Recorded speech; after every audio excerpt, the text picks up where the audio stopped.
Assalamualaikum warahmatullahi wabarakatuh. Ustaz, salat tarawih yang lebih utama itu dikerjakan secara berjamaah atau secara sendirian? Berjamaah. Berjamaah. Dalilnya pertama dalil umum, salatul jamaati afdalu min salatil fardhi bi 27 darajah. Salat berjamaah lebih utama daripada salat sendirian dengan pahala 27 rakaat. Yang kedua, perbuatan Nabi itu sesungguhnya memuliakan salat jamaah. Maka Nabi ke masjid hari pertama orang makin banyak, ke masjid kedua orang tambah banyak, ke masjid ketiga tambah banyak lagi. Karena semakin banyak, besoknya Nabi nggak ke masjid. Subuh-subuh Nabi keluar mengatakan, aku tahu kalian tunggu-tunggu aku tadi malam. Kalau aku melihat kalian banyak beribadah ke masjid, aku khawatirkan ini kemudian dijadikan wajib oleh Allah Subhanahu Wa Taala.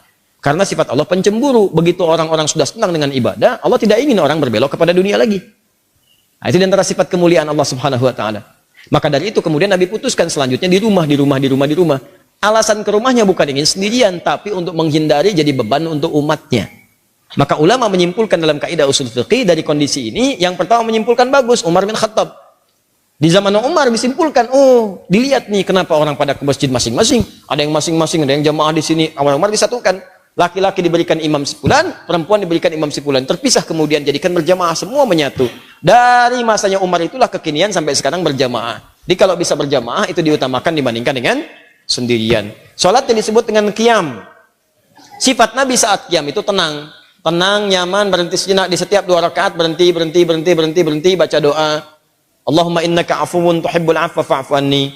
Allahumma innaka afuwun tuhibbul afwa fa'fu anni. Ya Allah, engkau mencintai orang-orang minta maaf. Engkau maha pemaaf, maka aku mengakui aku banyak salah. Aku minta maaf ya Allah, aku minta ampuni dosaku, minta. Anda ingat-ingat dosa-dosa Anda, mumpung Ramadan, minta. Dosa pada ayah, dosa pada ibu, dosa pada tetangga, dosa pada kerabat. Astagfirullah. Mengalir air mata Anda, maka berlaku hadis Al-Bukhari, nomor hadis 37. Man qama ramadhana imanan wa ihtisaban ghufira lahu ma taqaddama min dhanbi. Siapa yang menunaikan qiyam Ramadan kemudian dia lakukan karena Allah, mencari pahala, dia bertobat di sela-selanya. Begitu tobat, jatuh air matanya, diampuni semua dosa-dosanya, gugur semuanya. Maka bacaan Nabi bergetar kepada jiwa. Salatnya tenang, istirahatnya setiap 2 rakaat. Ketenangan yang melahirkan kedamaian dalam jiwa berpengaruh kepada ruh. Maka disebut dengan tarwihah. Jamaknya disebut dengan tarawih. Di tarawih itu bukan nama sholatnya, tarawih itu sifatnya. Kalau ingin sholat tarawih, dipopulerkan oleh ulama tarawih.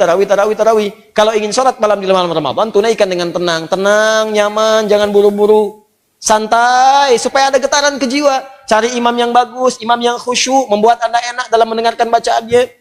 Setiap mendengar bacaan ada getaran pada jiwa Anda, sujud lama, taubat, enak, disebut dengan tarawih. Itu yang dimaksudkan. Di tarawih itu sifatnya. Jadi jangan sampai terjadi Anda sholat 23 rakaat misalnya cuma 10 menit, yang 11 1 jam. Yang 23 10 menit. Allahu Akbar. Paham ya? Ustadz, bagaimana saya menemukan imamnya bagus sekali, bacaannya enak. Cuman suratnya kadang-kadang membuat saya gelisah. Allahu Akbar. Alif Lam Mim. Astagfirullah. Malam pertama, ya kan? Udah gelisah tiba-tiba Allahu Akbar. Cari niatkan niat. Kalau sudah niat, yang berat akan ringan, yang ringan tak akan terasa. Tapi jadi imam pun lihat keadaan makmum. Makanya setiap imam dicontohkan oleh Nabi berbalik, lihat makmumnya. Lalu dikatakan istau i'tadilu, sawu sufuf, fa inna taswiyatas sufuf min iqamatis shalah. Ini kalimat-kalimat isyarah. Dalam hadis itu, dalam bahasa fikih terdapat 2 tuntunan. Ada kalimat namanya haqiqah. Kalimat haqiqah itu langsung diucapkan sesuai dengan bahasanya. Jangan dirubah-rubah. Kalau Arab, sudah jangan dirubah. Seperti adzan. Adzan itu sudah haqiqah, kalimatnya seperti itu. Tauqifi, sudah diberikan langsung. Jadi jangan dirubah-rubah, jangan diterjemahkan. Kalau diterjemahkan perasaan ke hati nggak nyaman, kedengarannya nggak enak. Allahu Akbar, Allahu Akbar. Ke hatinya enak. Ada getaran di jiwa. Bahkan terasa yang di Quran surah 8 ayat ke-2 itu terasa. Al-Anfal ayat 2, innamal mu'minuna alladzina idza dzukirallahu wajilat qulubuhum. Orang-orang beriman itu kalau disebut nama Allah bergetar jiwanya. Begitu dengan suara adzan ada getaran di jiwa. Kalau coba Anda terjemahkan, getaran jiwa itu hilang. Allah Maha Besar, Allah Maha Besar. Betawi loba, Tuhan gua gede, Tuhan gua gede. Ke Bandung, Allah nu agung, Allah nu agung. Gak ada getaran di jiwa. Sama, bacaan Quran juga begitu. Jadi kalau Anda mampu membaca Quran, baca dengan Qurannya. Terjemahan itu cukup baca dalam hati, lihat. Berusaha untuk baca, pahala banyak. Bahkan nama surat-surat pun dibacakan dalam bacaan Arabnya, walaupun ada terjemahan. Gak bisa dia dibacakan dalam terjemahannya. Walaupun ada terjemahannya, gak akan enak Anda. Coba deh antum, akhi, sedang murajaah. Nanya sama teman, murajaah surat apa? Sapi. Enggak enak antum. Ente apa? Semut. Murajaah surat apa? Al-Baqarah. Masya Allah. Antum apa? An-Naml. Lain, getaran kejiwaannya beda. Dia lagi ngapain? Murajaah, baca Quran. Surat apa? An-Nisa. Tuh. Beda. Baca surat apa sih itu? Surat Mama. Mama. Lain kan? Nah, maka demikian kalau mau mimpin sholat berbaliklah. Tidak harus menggunakan bahasa Arab. Boleh menggunakan bahasa lokal yang dipahami. Makanya kalimat hadisnya berbentuk kalimat-kalimat umum yang kiranya bisa disampaikan dengan bahasa biasa. Jadi kalau belum paham dengan kalimat istawu, istaqimu, fala takhtalifu fakhtalafat qulubukum. Ja'alu salatikum salatan muwadda'. Belum paham juga, lihatin semua. Lihat siapa yang hadir, lihat siapa yang sholat, petakan siapa yang sholat. Antum kelihatan. Ada orang sepuh yang nggak bisa berdiri lama, ada anak-anak kecil, ada orang mungkin mampir. Dia mau berangkat, dia yang nungguin pesawat, Anda petakan di situ. Setelah itu ingatkan mereka, Pak Ibu rapatkan safnya, luruskan, khusyukkan. Mungkin ini salat terakhir kita yang kita tunaikan. Enak mana, yang pertama atau yang kedua? Enak yang kedua karena terasa di hatinya ada getaran pada jiwa. Anda ucapkan dalam bahasa Arab, mereka nggak paham. Istau, sudah tahu. Jawablah. Tidak nyambung. Nah, begitu sudah kelihatan siapa yang sholat, maka bacalah ayat-ayat sesuai dengan keadaan makmumnya. Kalau makmum nggak pandai, nggak bisa, nggak kuat berdiri lama, baca surat-surat yang pendek. Bukan aib baca surat pendek, justru di situ berpahala. Kalau kira-kira bisa kemudian berdiri lama dan sholatnya mendukung itu, subuh, isya, baca surat yang panjang. Jangan maghrib baca Al-Baqarah, subuh kul huwallah. Paham ya? Awas hati-hati, ini menyesuaikan karena Mu'adz pernah mengimami, Mu'adz bin Jabal. Bayangkan sholat maghrib, sholat isya, bacakan Al-Baqarah. Di belakang orang baru pulang kerja, makmum di belakang, begitu makmum yang di belakang Allahu Akbar, baca Al-Baqarah sampai tuntas. Begitu salam kosong. Kejadian. Kata Mu'adz, pada munafik nih orang, katanya munafik karena ciri orang munafik itu malas-malasan sholat isya. Nggak terima orang datang ngadu ke Nabi, ya Rasulullah, si Mu'adz tuh kenapa Mu'adz nyebut kami munafik? Ya, padahal saya si Fulan disebut munafik, katanya kan? Baik. Sebut bisa. Setelah itu dipanggil Mu'adz jadi klarifikasi. Ini klarifikasi kalau ada yang kurang tepat, klarifikasi. Mu'adz, apakah benar kamu mengimami baca Al-Baqarah? Benar ya Rasulullah. Kenapa kamu baca itu? Saya kan contoh Anda. Saya sholat di belakang Rasulullah. Rasulullah baca surat Al-Baqarah. Siapa yang saya rasakan itu yang saya praktekkan. Wah, pinter. Nabi lebih pintar, kata Nabi, kamu benar ya Mu'adz. Tapi kan imamnya saya, makmumnya kamu. Kalau kasus kamu, imamnya kamu, makmumnya mereka. Nggak kuat keadaannya, maka sesuaikan dengan mereka. Paham ya? Baik. Cerita imam itu banyak, nah, cerita imam banyak. Baik. Sama dengan cerita suami tanya kepada istri, ya, Mama, bisakah Mama mengizinkan Papa menjadi imam untuk Mama? Boleh Pak, Masya Allah. Mama senang sekali, Masya Allah. Alhamdulillah Mah. Kalau imam harus ada berapa Mah? Harus satu imam, tuh nggak boleh banyak. Kalau makmum boleh dua? Boleh.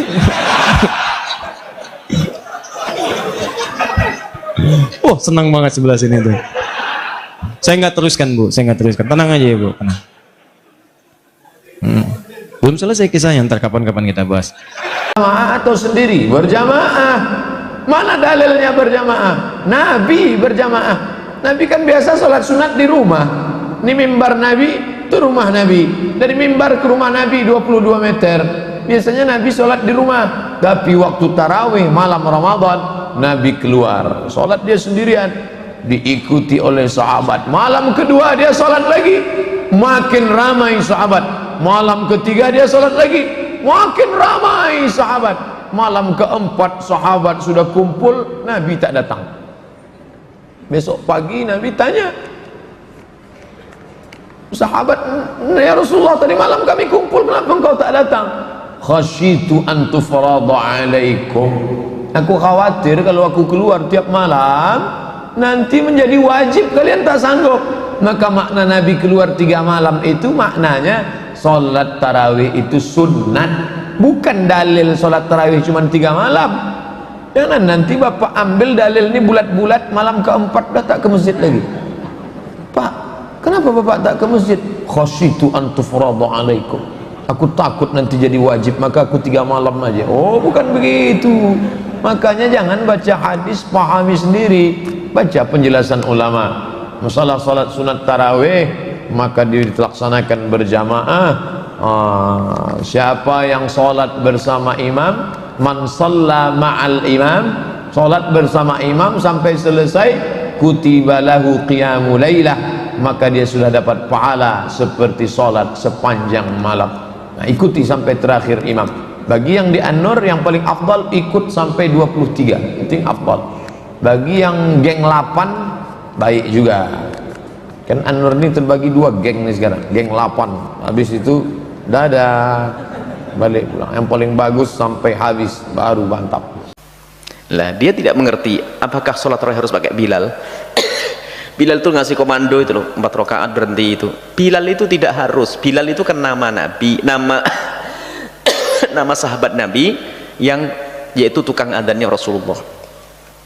Kemudian digunakan istilah untuk orang yang memberikan komando dalam sholat. Sebetulnya Bilal itu adalah untuk mempermudah hitungannya saja.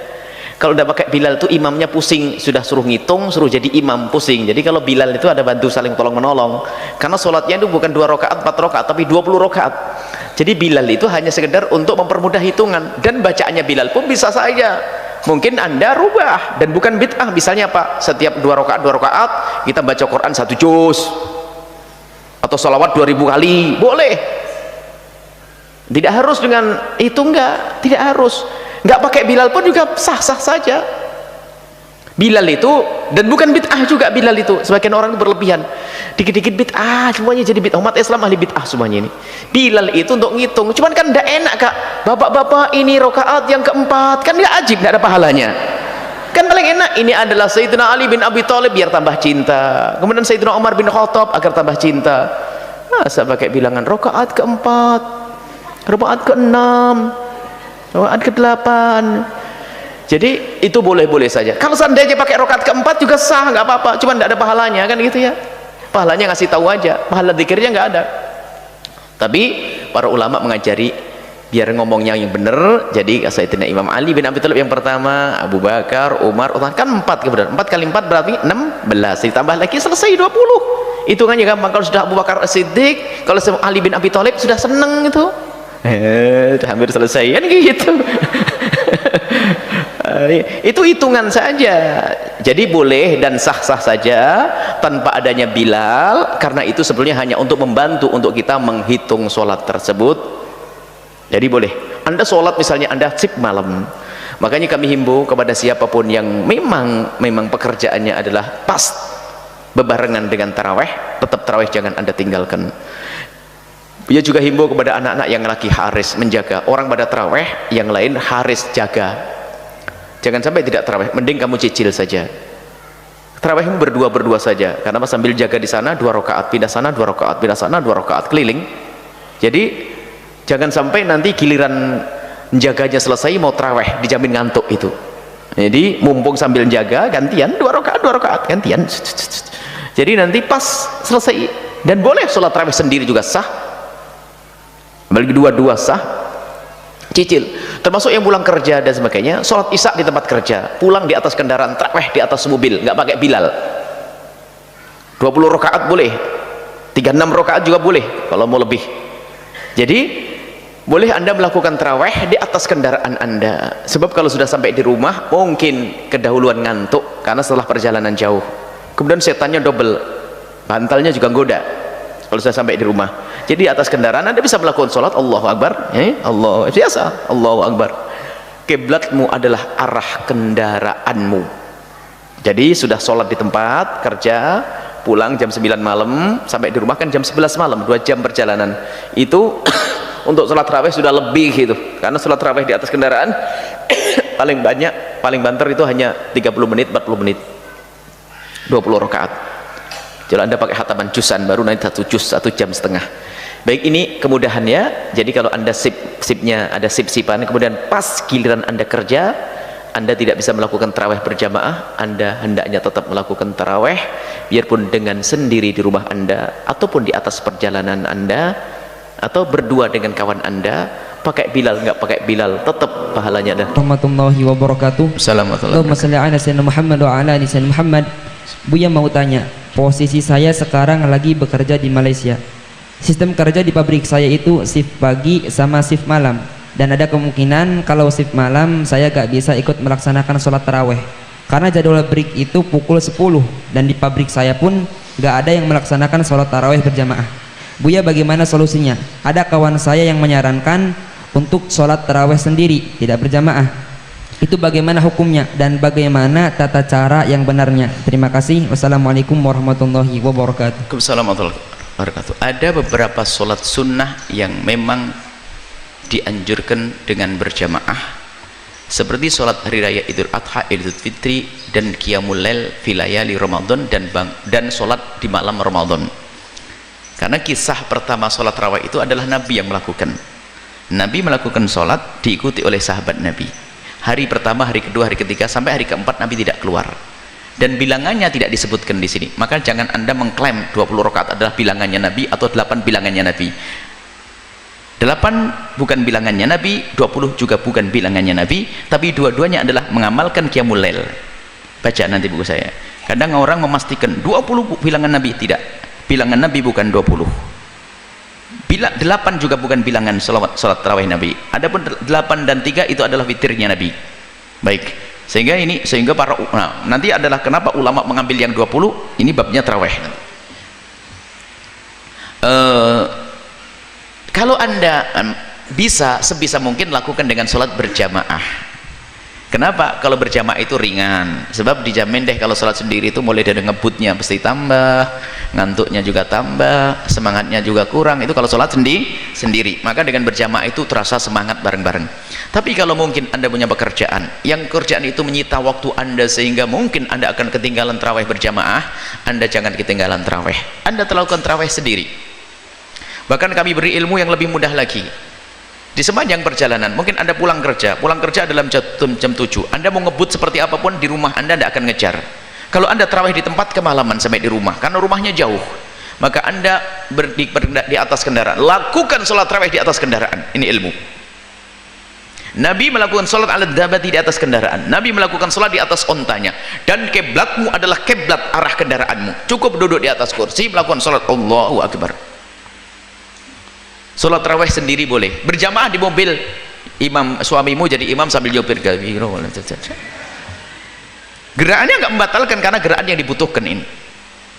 Kalau perlu diam-diam, jangan sudah waktu diam tatanya gini-gini batal. Jadi sesuai yang dibutuhkan.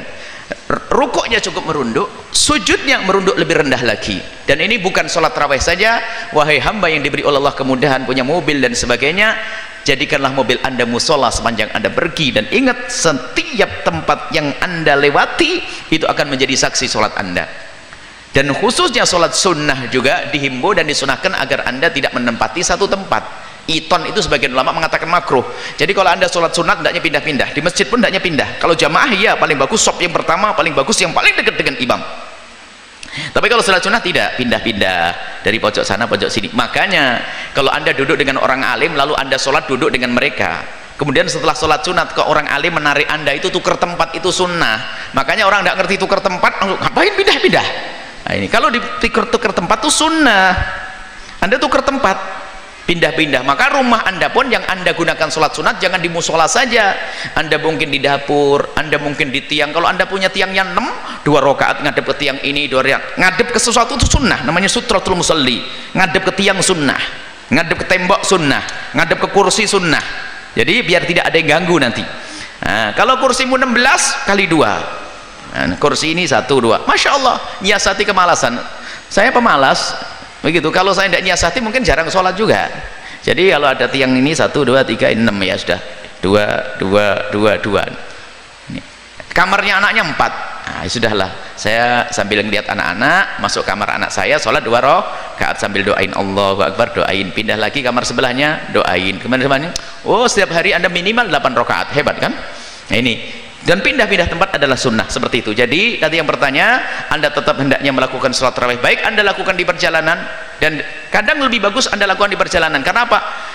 Kalau sudah sampai di rumah itu yang manggil macam-macam, bantalnya manggil, bahkan ngambilnya pinter ngomongnya, sudahlah besok aja sebelum sahur. Oh iya, nah, sebelum sahur katanya bantalnya, karena bantalnya ada setannya sudah. Akhirnya nggak tarawih, Pak tarawihnya pengennya sebelum sahur. Sebelum sahur jamnya mepet, akhirnya nggak tarawih. Biasa kan gitu? Pernah kan? Pernah, saya pernah juga. Saya pernah nunggu ya begitu. Tapi sekarang ngerti ilmu, hendaknya diselesaikan. Jangan sampai tidak tarawih. Utamaannya melakukan sholat tarawih adalah besar sekali. Qiyamul lail fi lail Ramadan, bangun ibadah sholat di bulan